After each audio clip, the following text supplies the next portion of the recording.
Howdy folks, this is round 3 of some J.D. Crowe style fill-in licks.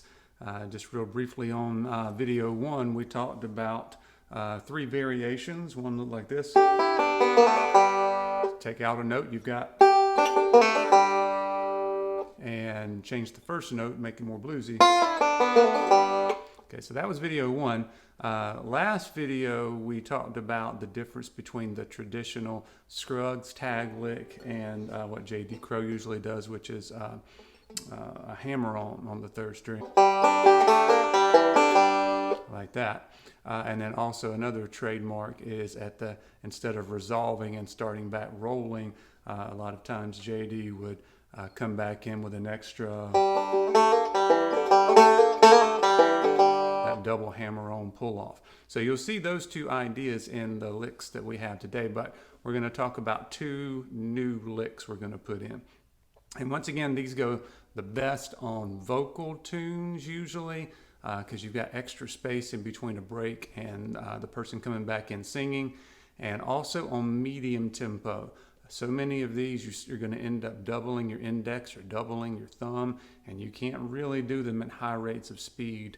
And even if you can, it doesn't give them enough room to breathe and really to get the gist of the syncopation that's going on there. All right, so let's put up the first tab there, and it's 3 measures, but the first measure and the 3rd measure are ones that we did last time. So the only thing really new is measure number 2. Okay, so let me play this whole thing through one time, and then we'll break it down into smaller portions. So here's what it sounds like.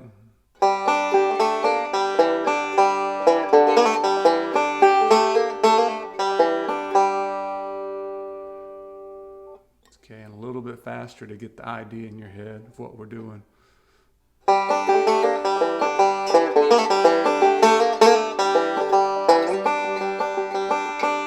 Most of the time at the very end you would go back to a 2/5 slide on the 4th string to get back to rolling as the vocalist comes back in. All right, so a lot of these licks can be substituted around and cut and pasted in different ways, but I thought I would make the first measure there the traditional tag lick, so which we did in the last video. Okay, and now the next measure, which is the new measure, it starts really the lick starts on beat 2. Okay, so the first one you're coming out of whatever you just finished, you've got a 3rd string open, and then you've got that double thumb on the 4th string, and then you go directly to a pull off, 3/2 pull off on the 3rd string with your index finger. Index open, thumb, 2nd fret of the 4th string, and then you resolve back to the beginning of the next measure, which is your 3rd string open. So here it is a few times.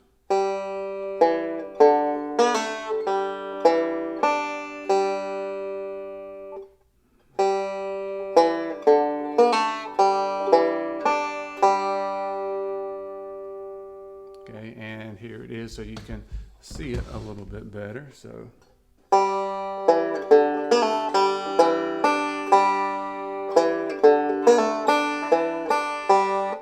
and you can loop it together and just keep doing it over and over, because you're ending on the first beat of the next measure, which is your 3rd string open. You can keep repeating this lick over and over till you get the feel of it. So let's try that maybe 3 times here.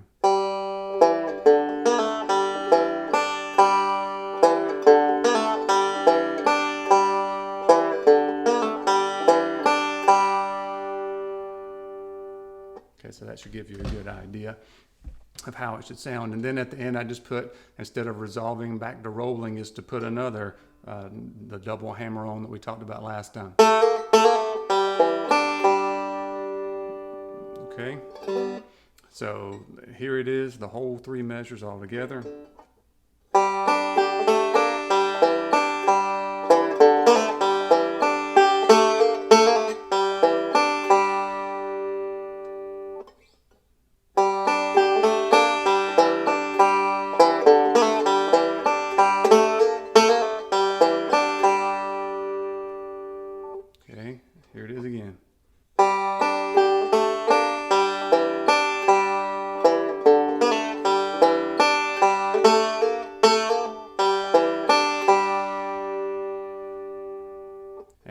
speed.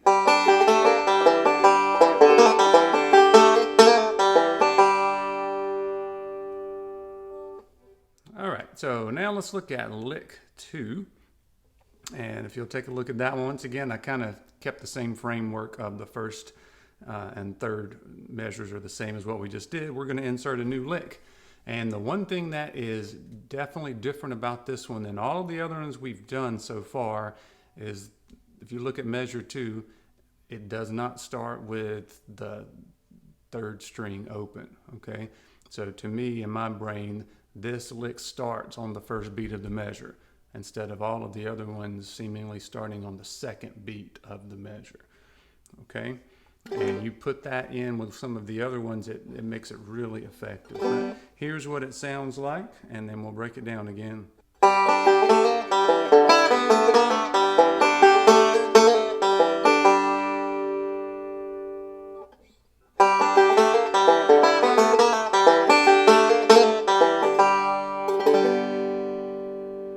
And you'll notice sometimes when I play it, that third measure, instead of it being a third string open to start, is I'll go to my fifth string open, but it works the same way.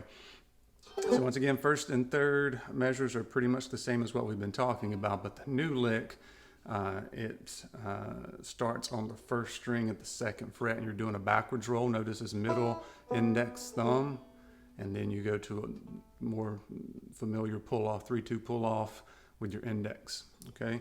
So here's what it sounds like, and then I'll show you my fingers here.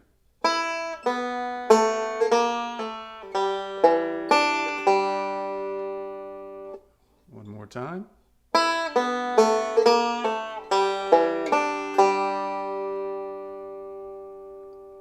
Okay, and here it is, so you can see my left hand.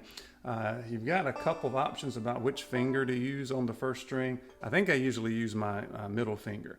The middle finger would work, ring finger would work. I mean, your index finger would, but most of the time they're gonna be other places there. So whatever one works best for you, but you also want to be thinking ahead about where you've been and where you're going and which fingers are going to need to do that. But here's what it looks like. So I'm using my middle finger on the first string. You're doing a backwards roll, one first string, second string, third string. So 1, 2, 3. Notice I'm fretting the second fret on the third string with my index finger. So, and then you do the pull off 3 to 2. Okay, so count it off for you. 1, 2, 3, 4.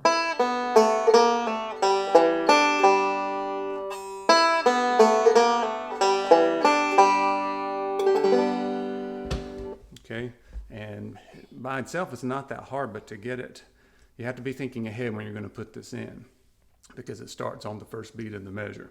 All right, so here is all 3 measures. Okay, so. All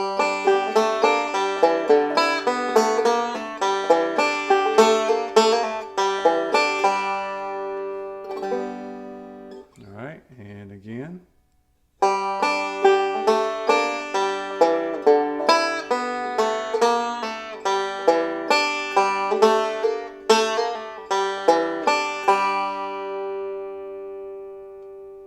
And a little faster.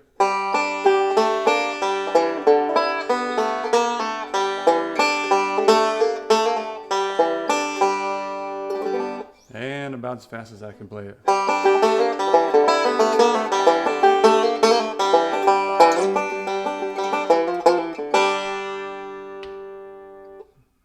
All right, and don't forget about the ones we've done on the other videos. You can put those in for measure 1 a lot of times, and it will sound really good. So normally I may not play it exactly like I'm putting up here for you, but let's go back and put in a couple of those other licks that we've done in some of the other videos, just so you can hear it. So here's some from video 1.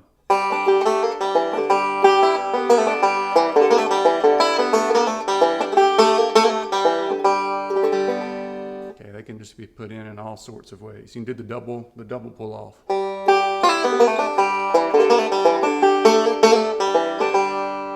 Okay, you can put the 2 new ones together that we did in this video. So I think I did that earlier, but it would sound something like this.